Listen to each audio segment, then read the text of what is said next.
এবার ঝড়ের নাম নাকি রেমাল। আর এই রেমাল কোথায় কোথায় কোন কোন জেলায় শুরু হয়েছে বলেন তো? আমাদের যশোরে কিন্তু এখনও শুরু হয় নাই। আমাদের যশোরে একটু মেঘ আছে আর হালকা বাতাস, এখনও পর্যন্ত কোনো ঝড় শুরু হয় নাই। তো চলেন আজকে এই কেমালের দিনে কি কি করলাম সেটা আপনাদের সাথে শেয়ার করি।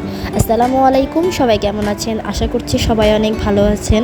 তো ফার্স্টেই বলবো আমার ভয়েসটা প্লিজ একটু স্কিপ করে যাবেন, কারণ আমি অনেক পরিমাণ অসুস্থ এবং আমার গলা বসে গেছে।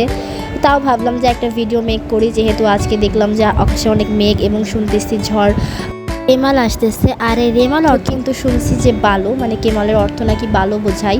তো ছাদে উঠে গেছিলাম আজকে দেখতে আবহাওয়া, আর এই যে আকাশে মেঘ অবস্থায় কিন্তু দেখতে খুব ভালো লাগে। তো ছাদে যেয়ে দেখি যা আমাদের অনেক কর্মচা ধরছে, যেটা কিছুদিন আগ পর্যন্ত ফুল ছিল, আর এখন দেখেন একটা গাছে কি পরিমাণ কর্মচা ধরছে। আর ছাদে এত পরিমাণ বাতাস ছিল যে মনে হচ্ছিল আমাকে উড়াই নিয়ে চলে যাবে, কারণ আমি এমনিতেই অনেক ঘেনা, তারপরে যদি এরকম বাতাস হয় তাহলে তো বুঝতেই পারতেছেন। আর আকাশটা দেখেন কি দারুণ লাগতেছে, একদম মাশাল্লাহ। কিন্তু অনেক জায়গায় শুনতেছি ঝড় হয়েছে, বন্যা হচ্ছে, এবং এই ঝড় বন্যাতে কিন্তু অনেক ক্ষয়ক্ষতি হয়। তো আল্লাহ সবাইকে ভালো রাখুক। তো আমি এর মধ্যে দেখি যে আমাদের কামরাঙ্গা গাছে অনেকগুলো কামরাঙ্গা ধরছে ছোট ছোট, আর আগের বারের থেকে এইবার একটু বেশিই ধরছে। গাছের আম হোক বা যে কোনো ফল হোক, সেটা ধরলে কিন্তু খুব আনন্দ লাগে। আর আমাদের বাসার কামরাঙ্গা গাছের কামরাঙ্গা হচ্ছে যে সায়ানি বেশি খায়, ওর ছোট ছোট দাঁত দিয়ে 2-1টা কামড় খায়, তারপরে ফেলাই দেয়। রাফাও খায়, কিন্তু রাফা কামরাঙ্গার থেকে ও বেশি আমটা পছন্দ করে। আর আমাদের ছাদের যে কাঁচা মিঠা আম, সেটা রাফাই বেশি খায়। আর আম্মু এখানে 2টা হচ্ছে মিয়াজাতি গাছের আম লাগাইছে।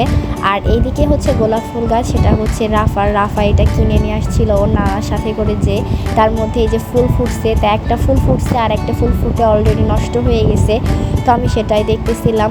আর গোলাপ ফুল গাছ কিন্তু এমনিতেই অনেক ভালো লাগে। আর এটা হচ্ছে সেই বেলি ফুল গাছ, এটা কিছুদিন আগে আমরা কিনে নিয়ে আসছিলাম আমি আর ভাইয়া।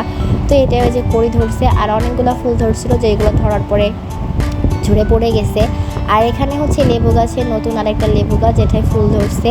আর এটা হচ্ছে সেই জামরুল গাছ, যেটায় কিছুদিন আগ পর্যন্ত অনেক জামরুল ধরছিল, কিন্তু এখন এটার মধ্যে আর একটা জামরুলও নাই, কারণ আমরা বাড়ির সদস্য সবাই মিলে খেয়ে একদম শেষ করে দিয়েছি। তো আমাদের আরেকটা বিখ্যাত লেবু গাছ আছে, যেটায় লেবু ধরছে, মানে লেবু তো অলমোস্ট সবসময় ধরেই থাকে। তার মধ্যে এখন গাছে অনেক পরিমাণ লেবু। তো যখন আমাদের শাক পাতা খাওয়া হয়, মানে তখনই আর কি গাছ থেকে লেবুটা ছিঁড়ে নিয়ে যাওয়া হয়, বা যখন শরবত করা হয়। তো ওয়েদার ডিমান্ড বলতে একটা কথা আছে, তো এই ওয়েদারে আমার কাঁঠাল খাইতে মন চাচ্ছিল। তো এই কাঁঠালগুলো হচ্ছে নানু নিয়ে আসছে।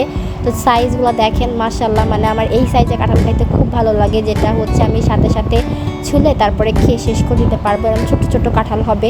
তো আমি এর মধ্যে খুঁজতেছিলাম যে একটা পাকা আছে কিনা, সবগুলো কাঁচা কিনা। তো খুঁজে দেখার পরে দেখি না, একটা পাকা আছে।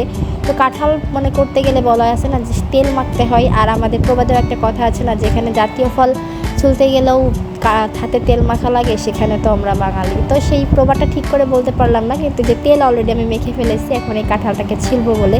তো আমি কাঁঠাল তেমন একটা ভাঙতে পারি না, কারণ আমি এসব কাজ থেকে দূরে থাকি। ছোটোবেলায় তো আম্মুকে বলতাম কাঁঠাল ভেঙে দাও, কাঁঠাল ভেঙে দাও। আর এখন বড় হয়ে টুকটাক সব কাজে শিখছি আস্তে আস্তে করে। তো ভাবলাম যে না, আজকে আম্মুকে না, আজকে আমি নিজেই ছুলে দেখি পারি কিনা, যেহেতু কাঁঠালটা তো ছোটো। আর সাইজগুলো দেখেন মাশাল্লাহ, একদম সেই সাইজ, মানে ছোটো কাঁঠাল ছোটো সাইজেরই খোয়া হবে, এটাই স্বাভাবিক। কিন্তু এটার হচ্ছে যে মাংসর থেকে আঁটি বেশি মোটা ছিল আর কি। তো মিষ্টি ছিল কাঁঠালটা, খাইতে খুব মিষ্টি ছিল। তো আমি এই যে সবগুলো উঠাই নিচ্ছি, এবং আমার এই কাঁঠালটা তুলতে খুব ভালো লাগতেছিল, কারণ কাঁঠালটা একদম কিউট ছোট্ট ছিল। আর কোয়াগুলো দেখেন মাশাল্লাহ অনেক ছোট ছোট ছিল। তো এই যে সবগুলো বের করার পরে এতগুলো কোয়া হয়েছে। আর একটা কথা হচ্ছে যে এখন ভালোবাসার অভাব নেই, এই জন্য কাঁঠালের আঠিগুলোও কেমন লাফ মানে ইসে আসে, লাভ শেড দেখছেন কি দারুণ, মানে সব জায়গায় লাভ। আর আমি দেখি এগুলো একটু বেশি পাই, কেন তা জানি না। তো এই যে এটা হচ্ছে কোয়া। আর এই তো আজকে এভাবে দিনটা কেটে গেল। তো আমার ভিডিওটা যারা এখনও সাবস্ক্রাইব করেন নাই, অবশ্যই আমার চ্যানেলটাকে সাবস্ক্রাইব করে দিবেন।